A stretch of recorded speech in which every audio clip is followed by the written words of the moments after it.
দর্শক সবাইকে স্বাগত এনটিভির নিয়মিত আয়োজন আইএফআইসি ব্যাংক এই সময়ে আপনাদের সাথে আছি আমি মুস্তফা খন্দকার। দর্শক, ডক্টর মোহাম্মদ ইউনূসের নেতৃত্বাধীন অন্তর্বর্তী সরকারের ইতিমধ্যে 100 দিন শেষ হয়েছে। 15 বছরের ফ্যাসিস্ট হাসিনা রেজিমের নানা অনিয়ম, অব্যবস্থাপনা, অপসারণে চলে গেছে 100 দিনের বেশি সময়। এর মাঝেই আবার মোকাবেলা করতে হয়েছে নানা রকম ষড়যন্ত্র। আর এসব প্রতিবন্ধকতাকে সামাল দিয়ে একটি নির্বাচন উপযোগী পরিবেশ তৈরি করতে কতটুকু কী করতে পারলো এই সরকার, এইসব নিয়েই আমরা আলোচনা করব আমাদের আজকের এই সময়ের পুরোটা জুড়ে। আলোচনার জন্য আমাদের সাথে স্টুডিওতে উপস্থিত আছেন সাংবাদিক এবং মানবাধিকার কর্মী শামসুল আলম লিটন এবং বিপ্লবী ওয়ার্কার্স পার্টির সাধারণ সম্পাদক সাইফুল হক। আপনাদের দুজনকে স্বাগত আমাদের আজকের আলোচনায়। আমি সাইফুল হক, আপনি যেহেতু রাজনীতি করেন, আমি আপনাকে দিয়ে শুরু করতে চাই। 100 দিন এই ইন্টারিম গভর্নমেন্টের পুরো হওয়ার পরে ডক্টর ইউনূস একটা ভাষণ দিয়েছেন।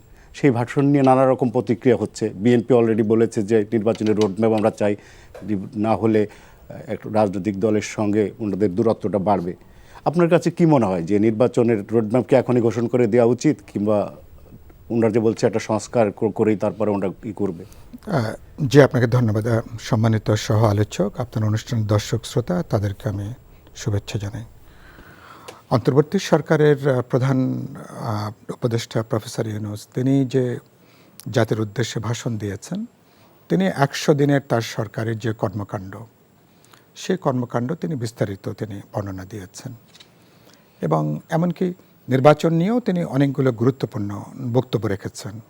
নির্বাচনের ট্রেনটা যাত্রা করেছে এটা বললেন, এবং এটা তো তিনি অনেকগুলো গুরুত্বপূর্ণ কথা বলেছেন।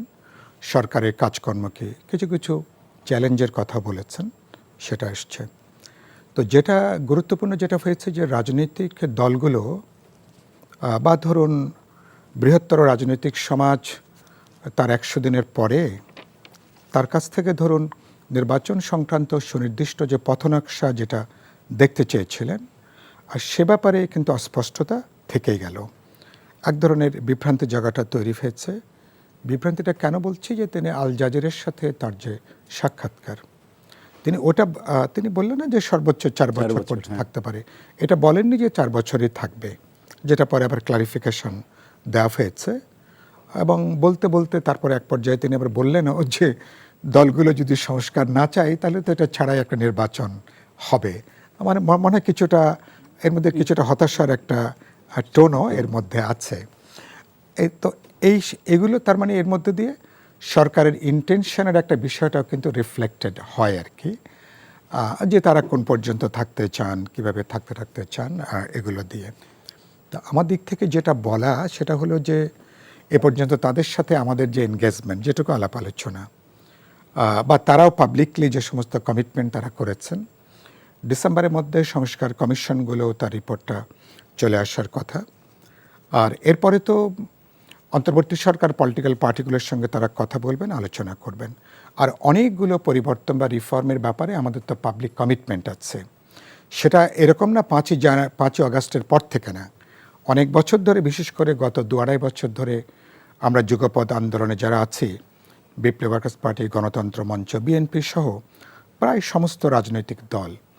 ফলে আমরা এখন তো যেটা পরিষ্কার, আমরা তো অনেক পরিবর্তন চাই, পুরনো জমানায় তো কোনোভাবে আমরা ফিরতে চাই না। তো সেই জায়গা থেকে আমি মনে করি একটা আলাপ আলোচনা করে এখন অন্তর্বর্তী সরকার কী করতে পারেন, তারা একটা মিডিয়েটর হিসেবে আলাপ আলোচনা করতে পারেন, বোঝাপড়ার জায়গাটা তৈরি করতে পারেন। দাঁড়াবো কোথায়? দাঁড়াবো আমরা বটম লাইন আমাদের যেখানে আছে। কারণ একটা যদি অবাধ, নিরপেক্ষ, বিশ্বাসযোগ্য নির্বাচনও করতে হয়, এক্সিস্টিং সিস্টেম এটা হবে না। তার মানে নির্বাচন ব্যবস্থার খোলনলচে অনেকগুলো পরিবর্তনের প্রশ্ন আছে। ল এনফোর্সিং এজেন্সিস থেকে শুরু করে অ্যাডমিনিস্ট্রেশন, তাকে একটা বিশ্বাসযোগ্য নির্বাচন উপযোগী করার প্রশ্ন আছে, জুডিশিয়ারি রিফর্মের প্রশ্ন আছে। তারপরে প্রাসঙ্গিক অনেকগুলো গুরুত্বপূর্ণ মন্ত্রণালয়, যেগুলো খুব জরুরতভাবে আপনাকে উদ্যোগ নেওয়া দরকার। তো এসব ব্যাপারে আমি মনে করি অনেকগুলো ব্যাপারে রাজনৈতিক দলগুলোর সাথে বোঝাপড়ার জায়গাটা বাড়বে। আর যেগুলো মনে হবে মধ্যমেয়াদী বা দীর্ঘমেয়াদী বিষয়, পরবর্তী ইলেক্টেড রিপ্রেজেন্টেটিভ, পরবর্তী নির্বাচিত সরকার বা পার্লামেন্ট, এসব তারা সিদ্ধান্ত গ্রহণ করবেন। আমরা একটু দেখতে চেয়েছিলাম, এখন ধরুন টেকনিক্যালি ইলেকশন কমিশন গঠন হলে ইলেকশন কমিশনই নির্বাচনের ডেটটা তারা ডিক্লেয়ার করবেন, এটা নিয়ম। এটা কিন্তু তারা কি করতে পারেন? তারা যেটা করতে পারতেন যে তাদের একটা পলিটিক্যাল উইল তাদের কি, আর যেটা আমরা আশা করেছিলাম যে ধরুন বিএনপি হয়তো দেখলাম অনেকে বলছেন যে মে জুন জুলাইয়ের মধ্যে ইলেকশন। আমি বহু জায়গায় বলেছি যে আগামী বছরের মধ্যে নভেম্বর ডিসেম্বরের মধ্যে নির্বাচন দিয়ে তারা যদি বেরিয়ে যেতে পারেন একটা ইলেক্টেড গভর্নমেন্টের কাছে ক্ষমতা দিয়ে, আমি তো সরকারকে A++ তখন আমি দেব। তার মানে হচ্ছে যে একটা ফ্যাসিস্ট রেজিমের পরে একটা ডেমোক্রেটিক্যালি ইলেক্টেড গভর্নমেন্টের কাছে ক্ষমতায় দিতে পারাটাও কিন্তু একটা বড় একটা সাফল্যের জায়গাটা। তার মানে খেয়াল করেন গত 3টা নির্বাচন শুধুমাত্র যদি একটা গ্রহণযোগ্য নির্বাচন হতো, তাহলে হাসিনা বা আওয়ামী লীগের মতন এরকম একটা ফ্যাসিজম আমাদের কিন্তু মোকাবেলা করতে হতো না। তার মানে অর্ধেক সমস্যার সমাধান হয়ে যেত যদি একটা বিশ্বাসযোগ্য ভালো নির্বাচন, যেটা অ্যাকাউন্টেবল, যেটা মানুষকে জেনুইনলি রিপ্রেজেন্ট করে, মানুষ ভোট দেওয়ার সুযোগ আছে, পছন্দের দল বা প্রার্থীকে করতে পারে। এটার সঙ্গে বাড়তি পাওনা কি, আমরা অনেকগুলো পরিবর্তন করতে, অনেকগুলো রিফর্ম আমরা করতে চাই, সেগুলোকে তারা ফ্যাসিলিটেট করতে পারেন আলোচনা করে। তো আমি যেটা আশা করব যে স্টিল সময় আছে, যেটুকু বিভ্রান্তি তৈরি হয়েছে, আমি আশা করব অবিলম্বে এটাকে তারা পরিষ্কার করবেন। অবশ্যই ইতিমধ্যে ডক্টর আসিফ নজরুল তিনি বলেছেন যে তার মধ্যে যে যাতে একটা ভোটের নামে যাতে অন্য কোনো তামাশা না হয়, আবার একটা সরকার এসে আবার যাতে বিনা ভোটের কোনো জায়গা যাতে আবার তৈরি না হয়, তাহলে এ ধরনের একটা স্থায়ী একটা সমাধানের জায়গা, একটা রিফর্মের জায়গার, যেগুলোর সাথে তো ব্রড পলিটিক্যাল পার্টিগুলো আমরা সবাই আমরা একমত। আমরা দেখতে চাই যে সরকার এখন এ ব্যাপারে তারা উদ্যোগ নেবেন। আরেকটা কি, সরকার যতটা দিনটা যাচ্ছে, ধরুন আজকে যে ঢাকা শহর তো আজকে যে পরিস্থিতি, এই প্রসঙ্গটা আমি একটু পরে এই জায়গাগুলো যাচ্ছে, ফলে আমরা সেখানে চাইবো যে ইন্টারিম গভর্নমেন্ট তারা একটা পলিটিক্যাল উইজডমের পরিচয় দেবেন, সবার আকুতি উইলটাকে বিবেচনা, সবাইকে আস্থার মধ্যে নিয়ে, কারণ এই সরকার ব্যর্থ হোক, বিতর্কিত হোক, এটা তো নিশ্চয়ই আমরা কেউ চাইবো না। এটা তো আমাদের ম্যান্ডেটের সরকার। লিটন ভাই, আমি আপনার কাছে আসছি, অনেকদিন পরে আপনাকে পেলাম। এই যে সরকারের উপদেষ্টারা এক একজন এক এক রকম কথা বলছে, যেমন নাহিদ ইসলাম আমাদের তথ্য সম্প্রচার উপদেষ্টা, উনি বলছে যে শুধু একটা নির্বাচনের জন্য এই সরকার আসেনি এবং এত রক্ত দেওয়া হয়নি, আমরা প্রয়োজনীয় সংস্কার শেষে নির্বাচন করব। আবার আপনার আসিফ নজরুল আইন উপদেষ্টা, উনি বলছেন যে প্রয়োজনীয় কিছু সংস্কার করেই আমরা নির্বাচনটা দেব। আবার ডক্টর ইউনূস আবার ওনার একটু খেদ প্রকাশ করেছেন যে রাজনৈতিক দল চাইলে আমি একটা নির্বাচন দিয়ে চলে যাব। এই যে বিভিন্ন সময় বিভিন্ন রকম কথা, এবং রাজনৈতিক দলের প্রতি রাজনৈতিক দলগুলো মনে হচ্ছে সরকারের প্রতি আস্থা দিন দিন একটা সংকটের মধ্যে যাচ্ছে। আপনার কাছে কি মনে হয়?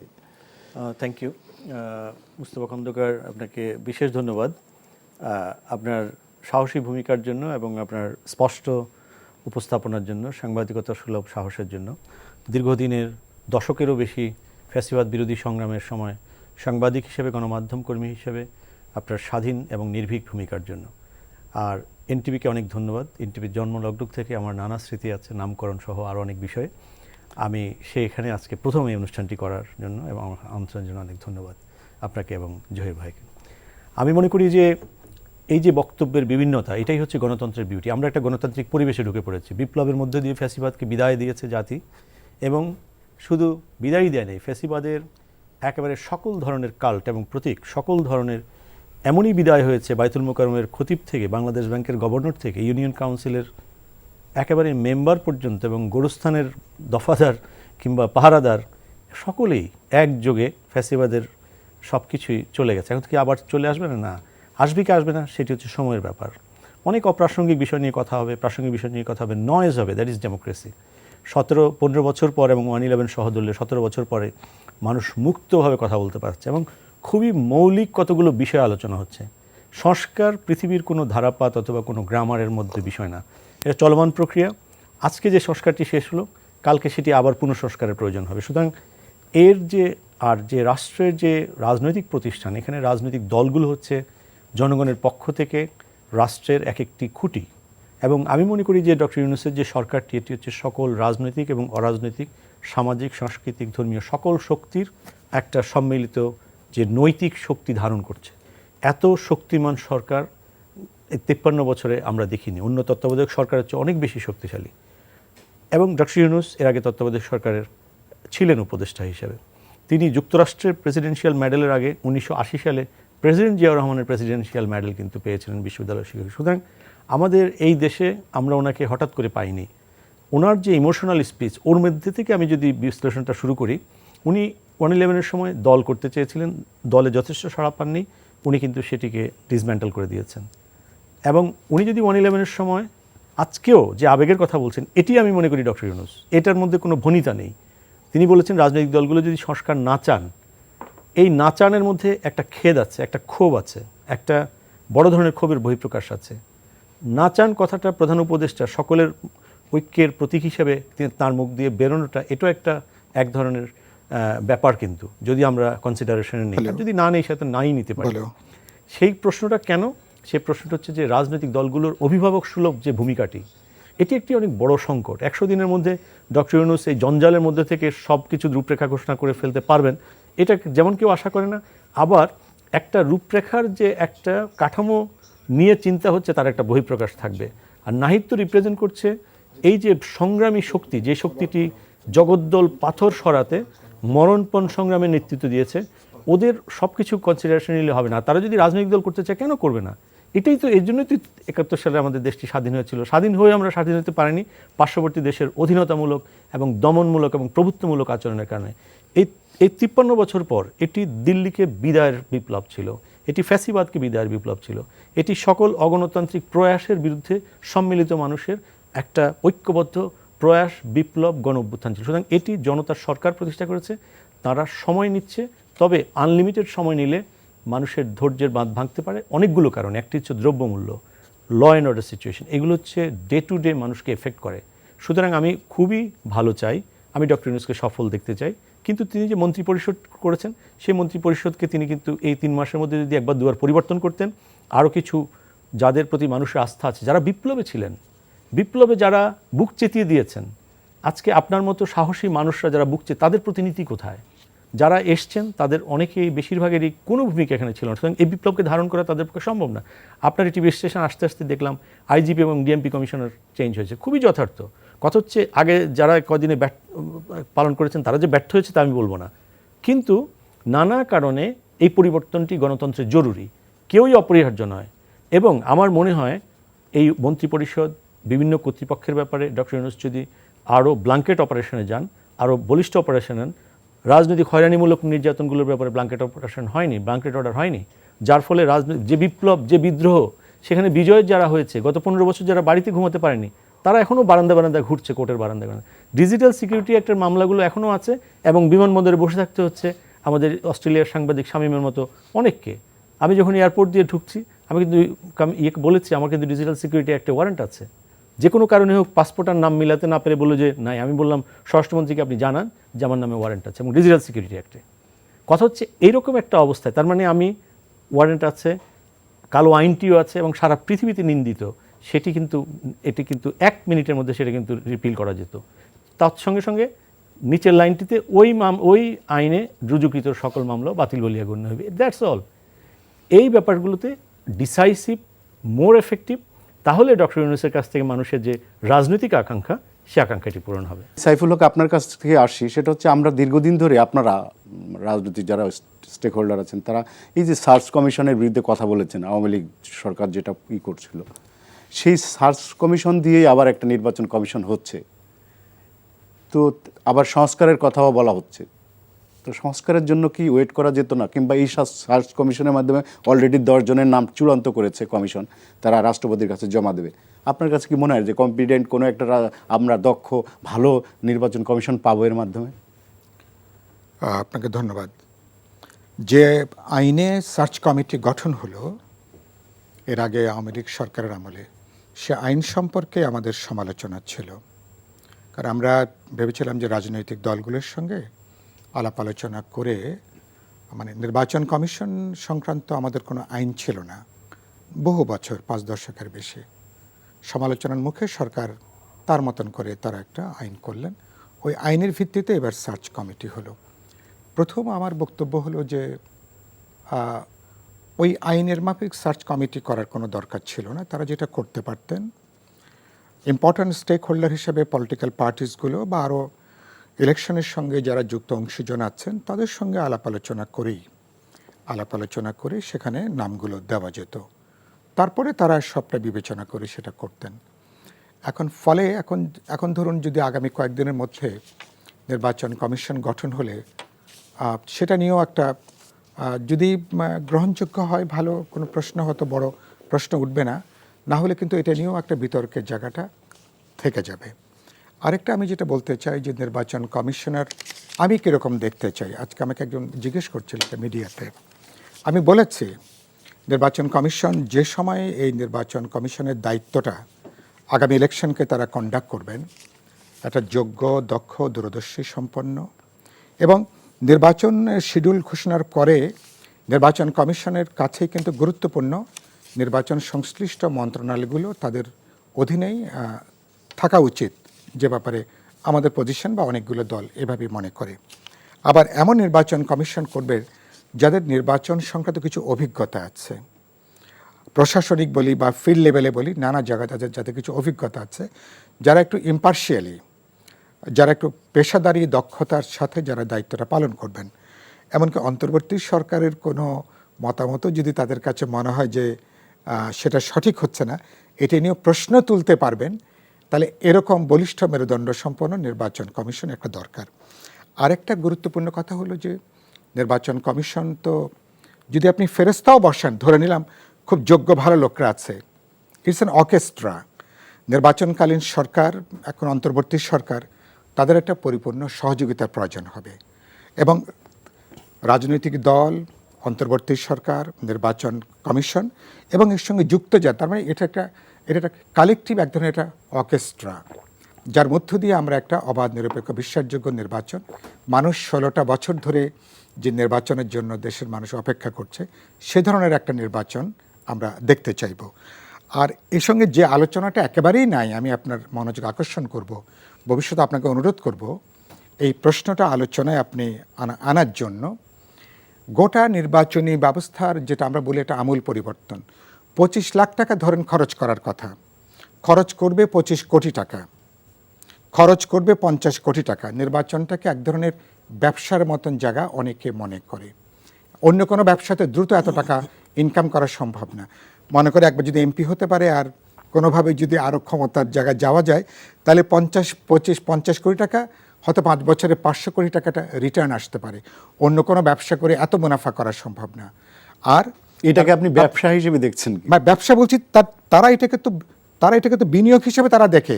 আরে বাবা, আপনি একজন ল মেকার, আপনি আইন প্রণয়ন করবেন, এটা তো আপনার ব্যবসা প্রতিষ্ঠান না। ব্যবসা করতে গেলে আপনার তো ব্যবসায় আপনি লিমিটেড কোম্পানি করেন, ব্যবসা করেন, তা আপনাকে ল মেকার আপনাকে হতে হবে। কারণটা কি? এখানে হলো মজা। মানে রাজনৈতিক ক্ষমতার সাথে যখন ফাইন্যান্সিয়াল পাওয়ার যখন যুক্ত হয়, নিশ্চয়ই আপনি আমার সঙ্গে লিটন ভাই নিশ্চয়ই একমত হবেন, তখন একটা দানবীয় শক্তি তখন এটা হয়ে ওঠে। এই জন্য পৃথিবীর মডার্ন কোনো স্টেটে ল মেকারদের সাথে একই সাথে, যেটাকে বলে কনফ্লিক্ট অফ ইন্টারেস্ট, তাদের ব্যবসা বাণিজ্যের সাথে এর কোনো সম্পর্ক নাই অধিকাংশ ক্ষেত্রে। 2 নম্বর হচ্ছে এটা কোনো ডেভেলপমেন্ট কোনো ওয়ার্কের সাথে ল মেকাররা ডিরেক্টলি যুক্ত থাকেন না।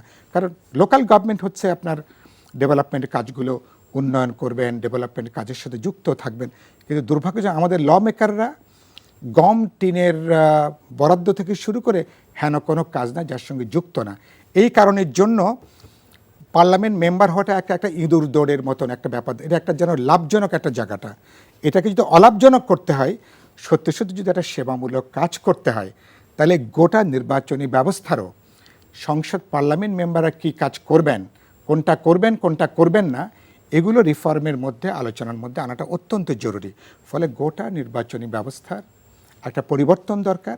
যেখানে ধরুন এখন কি আপনি ধরুন আমাদের বিপ্লবী ওয়ার্কার্স পার্টির কথা বাদ দেন, ধরুন বিএনপি বা এ ধরনের দলের কথাও যদি বলি, দেখবেন, বা অনেক বড় বড় দলের ক্ষেত্রে বলবেন, অনেক সময় সাধারণ যারা রাজনৈতিক কর্মী, সংগঠকরা বা যারা রাজপথে লড়াই করেছে, আপনার নমিনেশনের সময় তারা কিন্তু বাদ পড়ে যান। দেখেন কি যে তার টাকার শক্তি, তার মাসেল পাওয়ার, প্রশাসনিক ম্যানিপুলেশনের শক্তি, এগুলো বিবেচনার মধ্যে দাঁড়ান।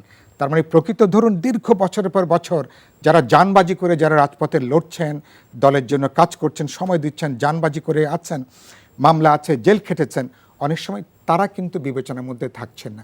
বিবেচনায় থাকে কারা আসলে বাকি কন্ডিশনগুলো মোবিলাইজ করতে পারবেন, কারা আসলে এই ইলেকট্রাল গেমে কারা সিটটাকে, যারা যে কোনোভাবেই কারা সিটটা আনতে পারবেন। এই প্রতিযোগিতাটা যদি বন্ধ করতে চায়, এটাও একটা রিফর্মের খুবই গুরুত্বপূর্ণ জায়গা, যেটা কোনো আলোচনার মধ্যেই নাই। তার মানে মাফিয়া, সন্ত্রাস, প্রশাসনিক ম্যানিপুলেশন, মানে অনেকগুলো বিষয়, এগুলো যদি মুক্ত করা না যায়, আমরা কখনো একটা গণতান্ত্রিক পরিবেশ আমরা কিন্তু এনশিওর করতে পারবো না। তাহলে আমরা ইতিমধ্যে একটা ইলেকটোরাল কমিশন হয়েছে, আমি নিশ্চয়ই মনে করি তারা অনেকগুলো গুরুত্বপূর্ণ প্রস্তাবনা তারা হয়তো দেবেন। আমাদের অনেকগুলো প্রস্তাবনা আমরা দিয়েছি, কারণ কেবলমাত্র এই নির্বাচন দেখবেন 85 থেকে 90% কাজ কেবলমাত্র ভোট দেওয়া, তাদের পক্ষে নির্বাচনে প্রার্থী হওয়া, প্রতিদ্বন্দ্বিতা করবার কোনো সুযোগ নেই, কোনো মার্কায় সিল মারা ছাড়া তাদের কিন্তু অন্য কোনো কাম নাই। আর গত 15 বছর তো মানে ভোট দেবার ব্যাপার তো লাগেই না এটার জন্য। তাহলে এই গোটা ব্যবস্থাটার বাংলাদেশের মানুষ কিন্তু বোঝে, আবার ভোটটা বোঝে। তার কাছে কিন্তু গণতান্ত্রিক অধিকার মানে সে বোঝে ভোটটা 5 বছর তো একদিনের রাজা, 5 বছর পর একদিনে তার পছন্দের দল প্রার্থীকে ভোট দিতে পারছে কিনা, এটা তার মর্যাদা, ব্যক্তি মানুষ এবং তার যে ইন্ডিপেন্ডেন্ট আইডেন্টিটি, তার সম্মান, মর্যাদা, এটা তার সঙ্গে কিন্তু এটা যুক্ত। আওয়ামী লীগ সবচেয়ে বড় অপরাধ যেটা করেছে, আমি আগের সময় বলতাম শেখ হাসিনা ছিল তিনি ছিলেন একমাত্র ভোটার আর তিনি ছিলেন একমাত্র স্বাধীন নাগরিক, কারণ আর বাদ বাকি সবই ছিল পরাধীন নাগরিক, বাকি সবাই ছিল প্রজা। তিনি সরকারি দলও ঠিক করতেন কারা মেম্বার হবে, বিরোধী দলও তিনি ঠিক করে দিচ্ছেন, এবং তারা আবার সুপারিশ যাচ্ছে তাদের দলের মধ্যে। আমি তো জাপার অনেকগুলো ঘটনা আপনারা জানেন, তাদের দলের মধ্যে ইন্টারনাল যত প্রবলেম বলা হতো যে আপনি এটা সমাধান করে দেন। তো এই যে জায়গাটা, এই জায়গা থেকে যদি বেরিয়ে আসতে না পারেন, তাহলে বাংলাদেশ কিন্তু গণতান্ত্রিক অভিযাত্রাকে যেতে পারবে না।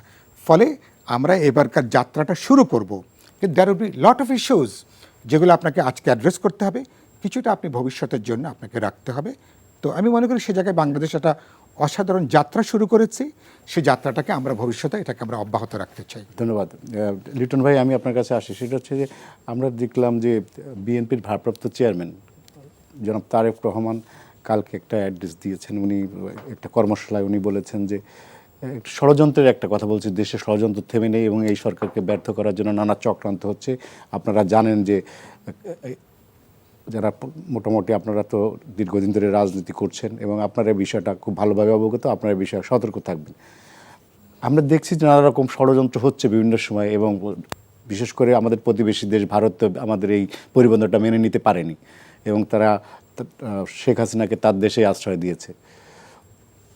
কিন্তু উনি নতুন করে যে ষড়যন্ত্রের কথাটা বলছেন, এটা কোন দিক কী মিন করতে চাচ্ছেন উনি? সাম্প্রতিক কী এমন ঘটেছে? এটা আমি যদি ষড়যন্ত্র শব্দটার ব্যাখ্যাটা ব্যবহার বাংলাদেশের রাজনীতিতে বলি, আর জনাব তারেক রহমানের এই প্রেক্ষাপটে, বর্তমান প্রেক্ষাপটে দুটো আলাদাভাবে আমি দেখি। ষড়যন্ত্র আমি 80 দশক থেকে রাজনীতি ভালোভাবে বুঝেছি, দেখেছি, সাংবাদিকতা করেছি, আলাপ আলোচনা করেছি। এখানে দেখেছি ষড়যন্ত্র শব্দটি খুবই কমন একটা ফেনোমেনা এবং খুবই সবচেয়ে বহুল প্রচলিত ষড়যন্ত্র এবং ক্রান্তিকাল। আর তিনি আজকের প্রেক্ষাপটে যেটা বলেছেন, 100 দিনের পর বর্তমান অবস্থার মূল্যায়নে দেশের প্রধান রাজনৈতিক দল, এবং ধারণা করা হয় বর্তমান রাজনৈতিক বাস্তবতায় যদি নির্বাচন হয় তার নেতৃত্বেই সরকার গঠিত হবে, সেটা দলীয় অথবা জাতীয়, যদিও তিনি জাতীয় সরকারের কথা বলেছেন সকলকে নিয়ে, যদিও পার্লামেন্টারি সিস্টেমে সেই সকলকে নিয়ে জাতীয় সরকারের রূপরেখাটিও তিনি নিশ্চয়ই কিছুদিনের মধ্যে এটা স্পষ্ট করবেন। মূল কথাটা হচ্ছে যে এত বড় একটা রক্তাক্ত পরিবর্তন, বিপ্লব, এবং হাজার হাজার প্রতিটি জনপদে এখনও রক্তের দাগ লেগে আছে। রাজনৈতিক দলগুলোর কাঁধে, রাষ্ট্র যেহেতু রাজনৈতিক মেশিনারি, সুতরাং রাষ্ট্রের এই সরকারটি অরাজনৈতিক হলেও এর রাজনৈতিক দায় কিন্তু রাজনৈতিক দলগুলোর। সুতরাং তাদের উদ্বিগ্ন হওয়ার যথেষ্ট কারণ আছে, কারণ এই সরকার যদি ব্যর্থ হয় তার 99% দায় দায়িত্ব কিন্তু এই রাজনৈতিক দলগুলোকে নিতে হবে, যার মধ্যে প্রধানত বিএনপি। 1% মানুষ ডক্টর ইউনূসকে দেবে, কারণ তার এটা আমি ব্যাখ্যায় যাব না, এটা মনে হয় আমরা সবাই মোটামুটি বুঝতে পারি, হয়তো পার্সেন্টেজ নিয়ে দিক ওদিক হতে পারে। আমি আপনাকে বলতে পারি জনাব তারেক রহমান সাহেব অত্যন্ত দায়িত্বশীলতার সঙ্গে ব্যাপারগুলো অ্যাড্রেস করছেন, এবং তিনি এর মধ্যে এই বর্তমান প্রক্রিয়াকে বাধাগ্রস্ত, বিতর্ক অথবা সমস্যা সংকট তৈরি করতে পারে। 300-র উপরে নেতাকর্মীকে বহিষ্কার করেছেন দল থেকে, তারা অত্যন্ত অনেকে ত্যাগী নেতাকর্মী ছিলেন। এখন যেই পতিত স্বৈরাচার প্রতিটি মুহূর্তে ক্ষমতা ফিরে পাওয়ার চেষ্টা করবে, দেশে বিশৃঙ্খলার চেষ্টা করবে, যেমন দ্বিতীয় বিশ্বযুদ্ধের পর আজ পর্যন্ত নিউ নাজিদেরকে নিয়ন্ত্রণ করার জন্য পুরো ইউরোপ এবং বিশ্বের অন্যান্য শক্তিগুলো ঐক্যবদ্ধ। ইটালিতে, ফ্রান্সে, সব জায়গায় নিউ নাজিরা ফ্যাসিস্ট শক্তিগুলো নানাভাবে মাথা তুলে দাঁড়ানোর চেষ্টা করছে, যদিও তাদের প্রতীক, দল, স্লোগান নিষিদ্ধ। এখন কথা হচ্ছে এখানে আমরা আওয়ামী লীগ থাকবে কি থাকবে না এইসব নিয়ে বিতর্ক করছি, আওয়ামী লীগ কেন থাকবে না। আপনি আমি এই সিদ্ধান্ত দেওয়ার কে? রাজনৈতিক দলগুলো তাদের ওপিনিয়ন দিতে পারেন, কিন্তু যদি আপনি আওয়ামী লীগকে বিলং করেন তাহলে আপনাকে বলতে হবে আপনি ফ্যাসিস্ট বিশ্বের ইতিহাসের আপনি রেফারেন্সগুলো কি জানেন না, আপনাকে বুঝতে পারেন না। আপনি জনগণ চাইলে সেটা একটি ব্যাপার, আপনার দলই যদি বলে দেন যে একটি দল এইভাবে ফ্যাসিজম করলেও তাকে কিন্তু আমি সঙ্গে চাই, হ্যাঁ আপনি চাইতে পারেন, কিন্তু একদিনের জন্য আপনাকে জবাবও দিতে হবে। সেটা রাজনৈতিক বাস্তবতা থাকতে পারে, রাজনীতিকরা রাজনীতিতে ব্যাখ্যা দেবেন, কিন্তু একজন মানবিক অধিকার কর্মী হিসেবে, একজন বিবেকবান মানুষ হিসেবে এবং একটা সভ্য সমাজের মানুষ হিসেবে এটা আমাকে ব্যক্তিগতভাবে বিস্মিত করে। আমার মনে হয় রাজনৈতিক কলা কৌশলের কাছে অনেক কিছুই অনেক ব্যাপার হতে পারে, বাট দ্বিতীয় বিশ্বযুদ্ধের পর যেই উদাহরণ আমাদের সামনে আছে সেই উদাহরণটি সভ্যতাকে সামনে নিয়ে এগিয়ে নিয়ে গেছে। হ্যাঁ, অনেকে আমাকে বলেছেন বিএনপি আওয়ামী লীগকে চায়, রক্ষা করছে, এরকম কোনো অঙ্গীকার কোথাও ব্যক্ত করেনি। আমিও আসলে স্পষ্টত সেটি দেখিনি, কিন্তু সিম্প্যাথেটিক হওয়ার সুযোগ তো নাই, এই কথাটার মধ্যে সিম্প্যাথি আছে। আরেকটা প্রবাসীদের স্বার্থে, আমি যেহেতু এখন প্রবাসী সাংবাদিক, 1.5 কোটি মানুষকে এক্সক্লুড করে রেখে আপনি যে সংস্কারের কথা বলছেন, প্রবাসী সংস্কারটি হচ্ছে 1.5 কোটি মানুষের মধ্যে 90% হচ্ছে ভোটার। আমি তো জন্ম নিয়েছি ট্রাভেল ডকুমেন্টের জন্য না, আমি ভোটাধিকার এবং সাংবিধানিক অধিকার আমার থাকতে, আমি পৃথিবী যেখানেই থাকি। 41টি দেশের প্রবাসীরা সব নিজ নিজ দেশের অ্যাম্বাসিতে গিয়ে এবং নিজ নিজ জায়গা থেকে ভোট দিচ্ছে। এই 1.5 কোটি মানুষকে ভোটের অধিকার, অর্থাৎ প্রায় 15% মানুষকে, ভোটারকে বাইরে রেখে কোনো সংস্কার অর্থবহ হতে পারে না। এবং আপনার পরিবারের 10 জনের মধ্যে থেকে আপনি কি 3 জনকে বাদ রেখে আপনি আপনার পরিবার বলবেন?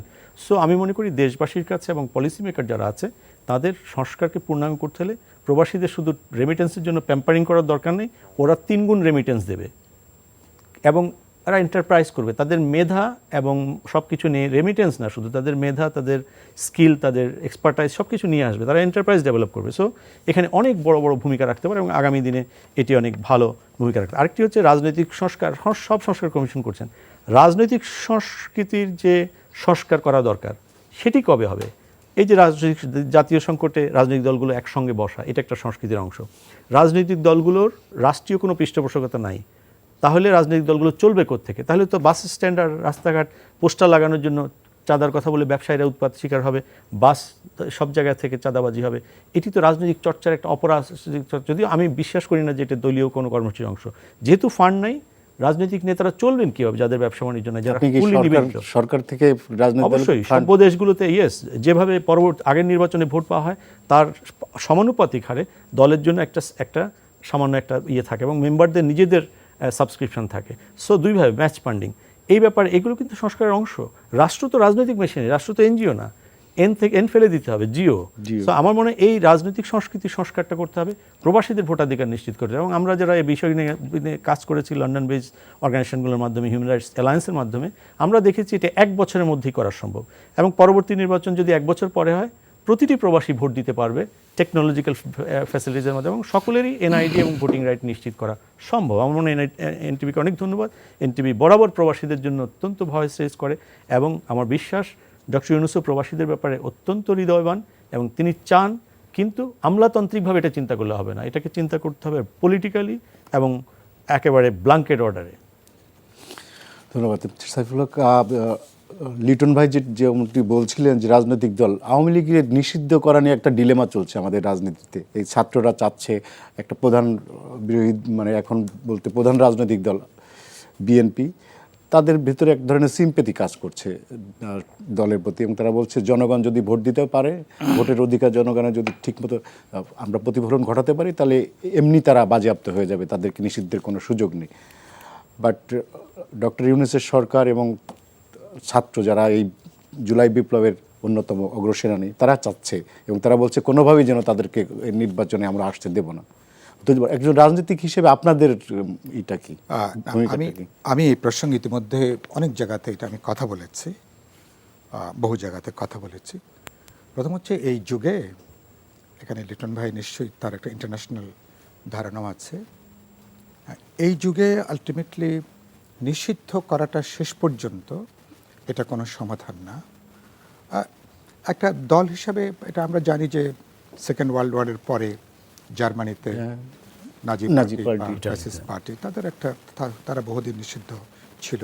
আবার নব্য একটা নাৎসিজম, আবার নব্য ফ্যাসিস্টরা বহু দশক পরে আবার ভিন্ন ভিন্ন চেহারা নিয়ে তারা আসছে। কিন্তু গত কদশকের যদি আমি তাকাই গ্লোবালি, আমি ল্যাটিন আমেরিকা বলি, আরবের দেশগুলো বলি, অথবা আমাদের এই অঞ্চলের যদি কথা বলি, আলটিমেটলি এটাতে যেটা হয়, এটা অনেকটা বুমেরাং হয়। এক, উল্টো সিম্প্যাথিটা তৈরি হয়, যে অপরাধে আপনি নিষিদ্ধ করছেন বরঞ্চ এটা কাউন্টার, এটা ব্যাক করে, এটা বরঞ্চ অপরাধটা অনেক সময় ঢাকা পড়ে যায়। যেমন ধরুন আওয়ামী লীগের কথা আপনি বলছেন, প্রধান অভিযোগ কি এখন? প্রধান অভিযোগ হচ্ছে ঠান্ডা মাথায় একটা গণহত্যা সংগঠিত করা। তো এটার তো বিচার হতে হবে। এটার মুক্তিযুদ্ধের পরে সবচেয়ে বড় ধরনের একটা, মানে বলতে পারেন, কি বলবো, একেবারে কুল হেডেডলি হাজারো মানুষকে, ছাত্র, তরুণ, শ্রমজীবী হত্যা করা হয়। তাহলে তার তো একটা বিচারের প্রশ্ন। এই বিচারটা কোনো প্রতিহিংসা, প্রতিশোধের কোনো বিষয় না, এটার ন্যায্যতা, এটা প্রতিষ্ঠা করার জন্য। তারপরে 16 বছরে যে অন্যায় হয়েছে, অপরাধ হয়েছে, গুম খুন সন্ত্রাস হয়েছে, একটা স্টেট এক ধরনের কোয়েরসিভ মেজার দিয়ে সেখানে এটা করা হয়েছে। আর ইস্ট ইন্ডিয়া কোম্পানির মতন গোড়া দেশটাকে লুটপাটের স্বর্গরাজ্য বানিয়ে ফেলা হয়েছে। তাহলে তার তো বিচার হওয়ার প্রশ্ন আছে। সুতরাং সেই বিচারের ইন্ডিভিজুয়ালি যারা A to Z যারা দায়িত্বের মধ্যে আছেন, তাদেরকে তো বিচারের মুখোমুখি হবার প্রশ্ন আছে। এখানে সহানুভূতির কোনো প্রশ্ন নেই, এখানে হচ্ছে বিচারটাকে ন্যায্য করা। বিএনপি কোথাও সফট কি করেছে সেটা বিএনপি নেতারা ভালো বলবেন। আমি দিক থেকে আমি যেটা পরিষ্কার করে, যেটা আমি বুঝতে চাই, এটার বিচার হওয়া দরকার। 100 দিন প্লাস পার হয়েছে, আপনি যারা বাইরে যারা পালিয়ে আছেন বা যারা দেশের ভেতরে, আপনি কি বলতে পারবেন কেউ একজন গুরুত্বপূর্ণ কেউ অ্যাপোলজি করেছে, কেউ এই গণহত্যার জন্য, অপরাধের জন্য কেউ ক্ষমা প্রার্থনা করেছে? করেনি। কারো কোনো আত্মধিক্কার, কোনো অনুশোচনা? হ্যাঁ, আপনি কি এটা খেয়াল করেছেন? বরঞ্চ বাইরে থেকে বরঞ্চ প্রতিদিন বিবৃতির মধ্য দিয়ে যেগুলো বলা হচ্ছে, যেগুলো প্ল্যান হইতে, যেগুলো আবার ফাঁস করে, মানে ফাঁস করাটাও একটা প্ল্যানিংয়ের অংশ, ফাঁস করাটাও একটা প্ল্যানিংয়ের একটা অংশ, যেটা এটা ফাঁস হবে, কোনো অসুবিধা নেই। বরঞ্চ এটা উস্কানি বরঞ্চ তৈরি করা হচ্ছে। এবং যে উস্কানি ধরে এর নানা চেহারা, গত 100 দিনে উস্কানির আমরা বহু মাত্রা দেখেছি। সর্বশেষ ছিল 10ই নভেম্বর যে তো নূর হোসেন দিবস যেটা ছিল, সেটা কেন্দ্র করে যেটা বলা হলো, সেটা আপনি দেখেছেন। এবং এটা করে বরঞ্চ আওয়ামী লীগের নেতা যারা এখানে আছেন তাদেরকে বরঞ্চ একটা জনরোষের তাদেরকে মুখোমুখি করা হচ্ছে। আমি মনে করি আওয়ামী লীগ ভবিষ্যতে পলিটিক্সে ফিরতে পারবে কিনা, এটা নির্ভর করে যাদের বিরুদ্ধে গণহত্যা বা দুর্নীতি, দুর্বৃত্তায়নের অভিযোগ নাই, তারা যদি দলটাকে তারা কিভাবে তারা ব্যাক করাতে, একটা ইনক্লুসিভ ডেমোক্রেটিক আমি একটু জাস্ট বলি, বিদেশি কূটনীতিকরাও চাচ্ছে যে আওয়ামী লীগ ব্যাক করুক। কি চাচ্ছে সেটা অন্য প্রশ্ন, কিন্তু আমি তাদের নানা ধরনের ইকুয়েশন তাদের কাজ করতে পারে, তাদের বহু ইকুয়েশন কাজ করতে পারে। আমি 15 বছর ধরে, আমি নিজেও তো 8 বার 10 বার আমরা আক্রান্ত হয়েছি, আমি 4-5 বার আমাকে হসপিটালে আমাকে যেতে হয়েছে। এবং আমাদের দল, গণতন্ত্র মঞ্চ, এখানকার বাম প্রগতিশীল দলগুলো অসংখ্যভাবে হয়েছেন। আর বিএনপি তো ওর সাফারার, এই উপমহাদেশের সবচেয়ে বড় সাফারার বিএনপি। টানা 16 বছর ধরে আর কোন বিরোধী দলকে এত হাজার হাজার মামলা, লক্ষ লক্ষ আসামি তারপরে মানে হতে হয়েছে? এদের ব্যবসা বাণিজ্য নষ্ট হয়েছে, পরিবার ভেঙে গেছে, নষ্ট হয়ে গেছে। এটা তো একটা আনবিলিভেবল একটা পরিস্থিতি। তাহলে এগুলোর বিচার হবার প্রশ্ন আছে না? কিন্তু প্রশ্ন আমি বলতে চাই, আখেরে আপনি আওয়ামী লীগকে মোকাবেলা করবেন রাজনৈতিকভাবে, সাংগঠনিকভাবে, তাকে আপনি পলিটিক্যালি তাকে মোকাবেলা করবেন। মুসলিম লীগকে তো নিষিদ্ধ করার দরকার হয়নি, মানুষ তাকে গ্রহণ করেন, মানুষ তাকে বর্জন করেছে। এবং তারা অনেক দল, গত পাকিস্তানের 23 বছরে বহু দল ছিল না, মুক্তিযুদ্ধের পরে অনেক দল হারিয়ে গেছে। গত 54 বছরে আপনি খেয়াল করেন, 80-90 দশকে অনেক দল ছিল, অনেক দল কিন্তু হারিয়ে গেছে। তা আওয়ামী লীগ কি অনেক দলের মধ্যে পড়ে? আওয়ামী লীগ তো না, আওয়ামী লীগ যদি এটার জন্য যদি ক্ষমা প্রার্থনা না করে, আওয়ামী লীগ কীভাবে এটাকে দায়িত্ব নিয়ে, বলে না ওই যে আত্মস্বীকৃতি আওয়ামী লীগের দেওয়ার প্রশ্ন আছে। অপরাধ হয়েছে সেটাকে আত্মস্বীকৃতি, তাদেরকে বলতে হবে ইয়েস, যারা অপরাধী তারা আইনের মুখোমুখি হোক। যারা পালিয়ে আছেন, আমি তো বলতে চাই তাদের উচিত হবে, কারণ 16 বছর তারা আমাদেরকে সবক দিয়েছেন না যে অন্যায় করেছেন, মামলা হবে, জেলে যাবেন, এটাই তো স্বাভাবিক। তো এখন আপনারা পালিয়ে আত্মরক্ষা করবার যাচ্ছেন কেন? মানে নেতাকর্মীদেরকে আপনারা অরক্ষিতের মধ্যে রেখে আওয়ামী লীগ বাঁচিয়ে রাখতে হয়। তাদের উচিত হবে দেশে ফিরে এসে আইনের মুখোমুখি হওয়া, আত্মপক্ষ সমর্থন করা। আর পরবর্তীতে আওয়ামী লীগ কীভাবে দাঁড়াবে, এটা ধরেন তাজউদ্দিন আহমেদের পরিবারের সদস্যরা দায়িত্ব নেবেন কি অন্য কেউ নেবেন, তাদের সামনে দেশের মানুষকে বলবার মতন কি প্রোগ্রাম আছে, কি কর্মসূচি আছে, কি তারা বলতে চান।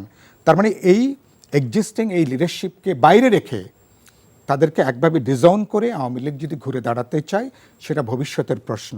এখন আওয়ামী লীগের বিচারের যে প্রক্রিয়া চলছে, অপরাধগুলোর যে আইনি তদন্ত তার জায়গাগুলো আছে, এখন মানুষকে এই ব্যাপারে মনোযোগ দেওয়াটা। আর রাজনীতিটা দিস ইজ টু আর্লি।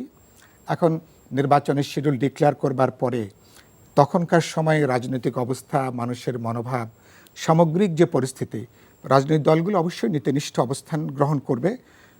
অপরাধ হয়েছে, তার বিচার হবে। তারপরে সেটা এবার দেখলাম যে ওই যে ইন্টারন্যাশনাল ট্রাইব্যুনাল ইয়েতে দল হিসাবে যদি অপরাধ করে, তাহলে তাদেরকেও নিষিদ্ধ করা অথবা কর্মকাণ্ড এই জায়গা থেকে ব্যাক করছেন, এটা ব্যাক করছে। আচ্ছা, এটাকে ব্যাক করেছেন। তো এগুলো এটা তো ডিপেন্ড করে। তার মানে হচ্ছে যে আপনি মোকাবেলা করবেন রাজনৈতিক দিক থেকে। ফলে আর কোনো দল তো আরেকটা দলকে নিষিদ্ধ করা, এটা ধরুন এরপরে জামাত আর শিবিরকে যখন আওয়ামী লীগ শেষ দিকে এসে যখন নিষিদ্ধ করেছিল, আমি বলেছিলাম অনেকগুলো গণমাধ্যমে, তখন তো আমি পালিয়ে বেড়াচ্ছি, তখন আমি বলেছিলাম এটা হচ্ছে আন্দোলনকে বিভ্রান্ত করবার একটা কৌশল, পুরো দেখানোর জন্য যে বিরোধী দল আর কোথাও কিচ্ছু না, এটা হলো জামাত শিবিরের সন্ত্রাসীরা, তারা এটাকে গভর্নমেন্টকে তারা একটা বেকায়দায় ফেলার জন্য তারা এটা করছে। আন্দোলনের মধ্যে বিভ্রান্তি তৈরি করা, বিভক্তি তৈরি করা, বিভাজন তৈরি করা, দ্যাট ওয়াজ সেটা খুব একটা খারাপ একটা কর্মকৌশল, এবং যেটা আওয়ামী লীগ যেন বুমেরাং হয়েছে, যেটা পুরোপুরি বুমেরাং হয়েছে। সুতরাং অনেক কিছু আপনাকে সামগ্রিকভাবে আপনাকে বিবেচনার মধ্যে আপনাকে নেওয়া দরকার। লিটন ভাই, শেখ হাসিনা তো ভারতে আছে এবং তার বিরুদ্ধে একটা রেড অর্ডার জারি করেছে পুলিশ, এবং আমাদের দেশে ভারতের সাথে এক্সট্রাডিশন একটা চুক্তিও আছে। আমরা চাইলে যদি সুনির্দিষ্টতার বিরুদ্ধে অভিযোগ আসে, আমরা তাকে ফেরত চাইতে পারি। কিন্তু অবস্থা দৃষ্টি আমাদের যেটা মনে হচ্ছে, ওনাকে ফেরত পাওয়া খুব কঠিন হবে আমাদের জন্য। কিন্তু ইতিমধ্যে আমরা দেখেছি আইসিসি কোর্টে একটা মামলা করেছে। তো শেখ হাসিনার বিচার কি আন্তর্জাতিক আদালতে হতে পারে? মানে এরকম কোনো থ্যাংক ইউ। এই বিষয়গুলো নিয়ে আমরা যেহেতু বিলেতে কেন্দ্রিক যে ডায়াসপোরা বেস হিউম্যান রাইটস গ্রুপগুলোর একটা অ্যালায়েন্স আছে বিশ্বব্যাপী, তার হেড অফিস হচ্ছে যে আমাদের সাপ্তাহিক সুরমা পত্রিকা অফিসে লন্ডনে। সেখান থেকে আমরা এই ব্যাপারগুলো নিয়ে গত 3 মাসে আমরা হেগের অনেক প্রসিকিউটরের সঙ্গে কথা বলেছি। তাদের ওপিনিয়ন, অনেক আলোচনার বিষয় আছে। আমি সংক্ষেপে বলি, এক্সট্রাডিশন চুক্তি কাজ করবে না, কারণ তারা ক্যাপ্টেন মাজেদকে ফেরত দিয়েছে, তারা চেয়েছে এই দেশে অনুপ চেটিয়াকেও আমরা ফেরত, বাংলাদেশ থেকে অনুপ চেটিয়াকে ফেরত দিয়েছে, দুটো ইন্ডিয়ার স্বার্থে। অনুপ চেটিয়াকে তাদের প্রয়োজন আসামের এটা সলভ করার জন্য, আর ক্যাপ্টেন মাজেদকে দিয়েছে এই মানুষগুলোকে ফাঁসি দিয়ে 10টা কষ্টের মানুষগুলোকে, জেনারেল এবং আমাদের যে নিরাপত্তা বাহিনীর প্রধানদেরকে ফাঁসি দিয়ে বাংলাদেশ থেকে আজীবনের জন্য ইন্ডিয়ান হেজিমনির বিরুদ্ধে কেউ যাতে চিন্তার সাহস না পায়, চিন্তা যেটা অলরেডি বন্ধ করে দিয়েছিল 15 বছরে। শুনুন, 5ই আগস্টের বিপ্লব যাদের মুখে আনতে লজ্জা পায়, তাদেরকে অপেক্ষা করতে হবে আরেকটা বিপ্লবের জন্য। বিপ্লব হয়েছে, ফরাসি বিপ্লবেও প্রত্যন্ত অঞ্চলে বিপ্লব ছড়িয়ে পড়েনি। এদেশের এমন কোনো ছোট শহর, এমন কোনো গ্রাম নাই যেখানে মানুষ রাস্তায় নেমে আসেনি। শুধু একটি কাজ বাকি রেখেছে, গণভবনকে মাটিতে মিশিয়ে দেয়নি বাস্তিল দুর্গের মতো। এটি হচ্ছে আমাদের সন্তানদের তাদের ন্যাশনাল এস্টাবলিশমেন্টের প্রতি রেসপেক্ট। এর মানে কিন্তু ভুল বোঝার কোনো কারণ নেই। এখন আসুন, তারা আজকে যে কাজটি করছে, হয়তো শেখ হাসিনার বিচারের কথাটা বলি, বিচারটি দুভাগে হতে পারে। ইন্টারন্যাশনাল প্রসিকিউটররা সবাই এখন জানে 32টি আন্ডার 18 বাচ্চাকে যখন গুলি করে মারা হলো আকাশ থেকে হেলিকপ্টারের মাধ্যমে, তখন এটা শুধু আন্তর্জাতিক ক্রাইম নয়, এটি তার চেয়ে বেশি কিছু। এটি হোল প্ল্যানেটের ক্রাইম অ্যাগেনস্ট হিউম্যানিটির যে ডেফিনিশন, এই কারণে এটা আন্তর্জাতিক সমস্যা। যেহেতু এই মানুষগুলো ওই সব দেশে গিয়ে তারা সেই সমাজগুলোর, সভ্য সমাজে তারা নানা রকমের হত্যাকাণ্ড এবং নানা ধরনের অসদাচরণ করবে। যেমন ধরুন, বিলেতে যারা পালিয়ে আছে বিপুল সম্পদ নিয়ে, তারা প্রতিশোধ নিতে বিলেতে কিন্তু আমাকে হত্যা করতে পারে। যেমনিভাবে গত 15 বছর নানা রকমের রেড লিস্ট দিয়ে আমাদেরকে যন্ত্রণা দিয়েছে, যেমনিভাবে আমার বাড়ির 1.5 কিলোমিটার মধ্যে সাদ্দাম হোসেন তার প্রতিপক্ষ একজন রাজনৈতিক নেতাকে কিন্তু হত্যা করেছে ক্ষমতায় এসে। সুতরাং বিলেতের মতো শান্তিপূর্ণ জায়গা, এই কারণেই ক্রাইম অ্যাগেনস্ট হিউম্যানিটিতে এই মানুষগুলোর বিচারকে আন্তর্জাতিক স্বীকৃতি দেওয়া হয়েছে। এবং শেখ হাসিনার সহ তার সাঙ্গপাঙ্গরা যারা পালিয়ে গেছে গণহত্যা করে, তারা 2 ভাগ।